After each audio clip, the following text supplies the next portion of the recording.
So ipinagmamalaki ni Basti Duterte na naging maayos daw ang bansang Pilipinas nung panahon na umupo ang kanyang ama bilang presidente when in fact nalagay po tayo sa alanganin. Lumaki ang utang ng Pilipinas, maraming mga proyekto ang inumpisahan pero hindi natapos at karamihan dito ay substandard lang, no? Laway lang ang puhunan ni Digong kumbaga.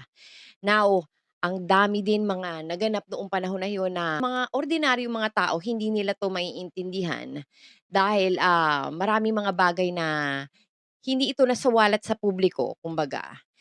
Now, ito si Digong, ginawa niyang sindikato ang gobyerno.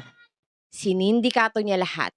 Lahat ng ahensya ng gobyerno naglagay siya ng mafia at si Digong ang mastermind at pinuno ng mga mafiyang ito.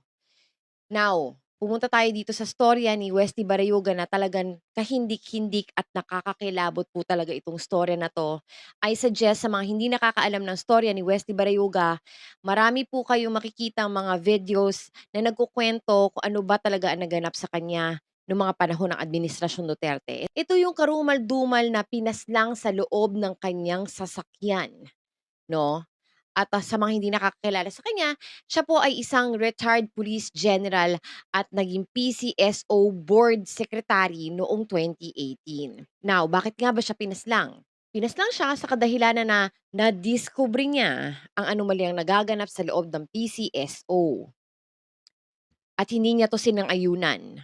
Yan ang nangyayari sa mga taong hindi sumasang-ayon sa mga kagustuhan ni Digong. Ginugurgur talagang diretso. Si Ruina Garma, ang general manager, noong mga panahon na yun, nalaman niya na gustong tumayo ni Westy Barayuga bilang key witness sa mga nagaganap na anomalya sa loob ng PCSO.